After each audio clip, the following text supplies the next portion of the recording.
आप सुन रहे हैं पुरानी दास्तां। ये कहानी है एक किसान की। कहानी पसंद है तो मेरी मदद ज़रूर करें, चैनल सब्सक्राइब कर देना और वीडियो लाइक करके शेयर कर देना। एक गरीब किसान की दुख भरी कहानी है। एक गांव में एक बड़ा ही धनवान आदमी रहता था। जैसे कि ज़्यादातर पैसे वालों का होता है, इस सेठ को भी अपने पैसों पर घमंड था। वह जिस गांव में रहता था वहाँ ज़्यादातर लोग किसान थे। इन सभी किसानों के पास जितनी ज़मीन थी उससे कई गुना ज़मीन इस सेठ के पास थी। कई गरीब किसान तो इसके लिए इसके खेतों में काम करते थे। इसी गांव में मोहन नाम का बड़ा ही मेहनती और सच्चा किसान रहता था। मोहन का परिवार थोड़ा बड़ा। उसके परिवार में उसके बूढ़े माँ बाप, पत्नी और 3 बच्चे जो काफ़ी छोटे थे। मोहन के पास ज़्यादा ज़मीन नहीं थी, लेकिन जितनी भी थी उनमें वह बड़ी मेहनत करता था और अपने परिवार का पेट पालने लायक अनाज उगा लेता था। बाकी के किसान भी यह देखकर हैरान रह जाते थे कि कोई कैसे इतनी सी ज़मीन में इतना ज़्यादा फसल उगा सकता है। एक साल उस गांव में काफ़ी ज़्यादा बारिश हुई, जिसके चलते किसानों की फसलें बर्बाद हो गई, जिनमें से एक मोहन भी था। अब वो मोहन का धर्म संकट में पड़ गया, क्योंकि उसके परिवार में उसके अलावा कोई और कमाने वाला था नहीं। अपने परिवार को भूखा मरते देख नहीं सकता था। वह जानता था कि इस गांव में अगर कोई उसकी मदद कर सकता है तो वह है वही घमंडी सेठ, जिसने गांव के कई अन्य गरीबों किसानों को या तो कर्जा दिया या अपने आप पे काम पे रखा हुआ है। हाथ पर हाथ धरे बैठे रहने की बजाय उसने सेठ के पास जाने का फैसला किया और एक दिन उसके पास पहुंचा। सेठ के पास पहुंचकर मोहन बोला, सेठ जी, आपकी बहुत मेहरबानी होगी अगर आप मुझे थोड़ा सा कर्जा दे दें, जिससे मैं अपने खेतों में फिर से फसल उगा सकूं, या फिर मुझे आप अपने यहाँ पे नौकरी दे दें ताकि मेरे परिवार को 2 वक्त का खाना मिल सके। घमंडी सेठ को उसकी इन बातों से कोई मतलब नहीं था, लेकिन गांव के सारे लोगों की तरह वह भी यह जानता था कि मोहन कितना मेहनती है और वह जिस भी खेत में काम करता वहां दोगुनी फसल उगा सकता है।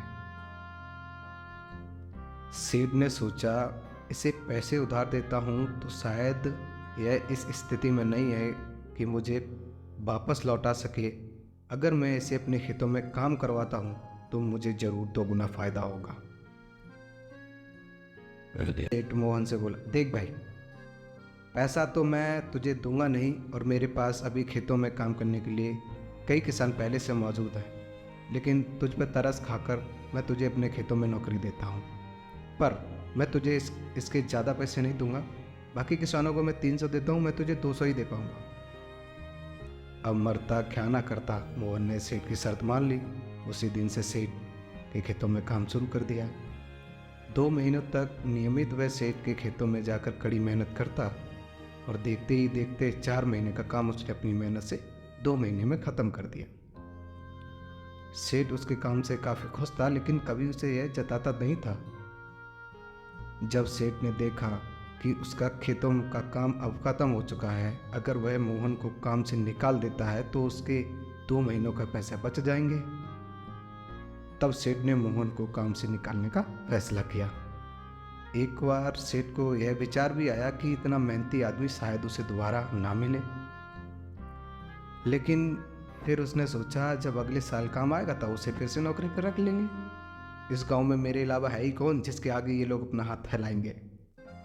एक दिन सेठ ने मोहन को अपने पास बुलाकर उस दिन का पैसा दिया और साथ में यह भी कहा कि कल से तुम काम पर नहीं आओगे। अब मेरे पास तुम्हारे लिए कोई काम नहीं बचा। जब मेरे पास काम आएगा तो मैं तुम्हें बुला लूँगा। यह सुनकर मोहन का दिल बैठ गया। पिछले 2 महीनों से कम ही सही उसके बच्चों को और उसके परिवार को अन्न का दाना तो जा रहा था, अब वह क्या करेगा। यही सोचकर उसकी आंखों से आंसू निकल आए। मोहन ने सेठ के पैर पकड़ लिए और गिड़गिड़ाने लगा, सेठ जी, मुझे इस काम की बहुत ज़रूरत है, मुझे मत निकालिए। अपने मतलब से मतलब रखने वाला सेठ टस से मस ना हुआ। उसने खरी खोटी सुनाकर मोहन को वहाँ से चलता कर दिया और मन ही मन 2 महीनों की तनख्वाह बचने की खुशी करने लगा। अगले दिन जब सेठ सवेरे उठा और अपने आंगन में आया तो उसने देखा कि मोहन उसके आंगन में बैठा है। सेठ ने उसे पास बुलाकर पूछा कि क्या हुआ, तुम यहाँ क्यों बैठे हो? मोहन बोला, सेठ जी मुझे वापस काम पर रख लीजिए। आप जानते हैं कि मेरी आर्थिक स्थिति ठीक नहीं है, थोड़ी दया कीजिए। लेकिन सेठ ने उसकी एक ना सुनी और फिर एक बार उसे भला बुरा कहकर वहाँ से जाने के लिए कहा। बेचारा मोहन अपना सिर नीचे झुकाकर वहाँ से चला गया। अगले दिन फिर यही घटना दोहराई। मोहन फिर से सेठ के आंगन में बैठा। सेठ ने फिर उसे वहाँ से जाने के लिए कहा। यह घटना कई दिनों तक चलती रही। अब तो मोहन सेठ के हड़तालने पे भी वहाँ से नहीं जाता था और वहीं पर बैठा रहता था। एक बार सेठ ने उससे पूछ लिया कि तुम कैसे आदमी हो, मैं तुम्हारा इतना अपमान करता हूँ लेकिन तुम्हें कोई फ़र्क नहीं पड़ता। तब मोहन ने सेठ से कहा, बुरा तो लगता है सेठ जी, लेकिन जब घर जाता हूँ और भूख से बिलखते अपने माँ बाप बच्चों को देखता हूँ तो यह अपमान मुझे कुछ भी नहीं लगता। इतना सब होने के बाद भी सेठ का दिल जैसे पत्थर का बना हुआ था। उसने मोहन को अभी तक काम पर नहीं रखा था और ना ही उसका ऐसा कोई इरादा था। एक दिन सेठ ने सोचा कि कुछ दिनों के लिए किसी और गांव चला जाता हूँ ताकि मोहन से पीछा छुड़ा सकूँ। अगले दिन मोहन के आने से पहले ही सेठ अपने परिवार को लेकर अपने किसी संबंधी के यहाँ चला गया। वहाँ पर 10 दिनों तक रहने के बाद फिर अपने घर वापस लौटा।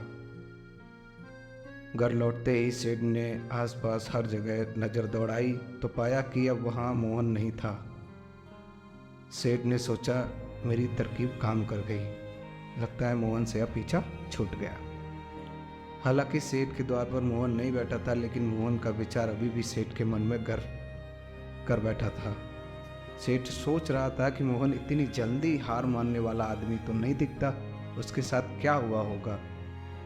क्या उसे कहीं और काम मिल गया होगा या फिर और कुछ? इन विचारों ने सेठ को बेचैन कर दिया और आखिरकार सेठ को मोहन की खबर लेने के लिए गांव जाना पड़ा। सेठ को मोहन का पता मालूम नहीं था, इसलिए अड़ोस पड़ोस के अन्य किसानों से पूछने पर पता चला कि मोहन घायल हो चुका है और अपने घर पर आराम कर रहा है। सेठ ने जब घायल होने का कारण पूछा तो सेठ को पता चला कि जब सेठ अपना घर छोड़कर किसी और गांव में गया था तब बंद घर देखकर कुछ चोर उनके यहाँ पे चोरी करने आए थे, जिनको रोकने की कोशिश में हाथापाई में मोहन को चोट लग गई थी। यह सब जानने के बाद सेठ का पत्थर दिल भी अब मोम की तरह पिघल गया था। सेठ को अपने किए पे पछतावा होने लगा। सेठ ने अपने आप को याद दिलाया कि कैसे उसने एक शरीफ और सच्चे आदमी को ज़्यादा काम करवाकर उसने पूरा पैसा नहीं दिया और जिसको गले से लगाना चाहिए उसे ठोकर मारकर भगाता रहा। सेठ मोहन का घर का पता पूछकर उसके घर पहुंचा तो देखा कि मोहन की घर की हालत बहुत ख़राब है। उसका परिवार भूख से बेहाल और बहुत दुखद अपने हाथ पैर की चोट के साथ एक खाट पर पड़ा हुआ है। यह दृश्य देखकर उस सेठ की आंख से आंसू बहने लगे।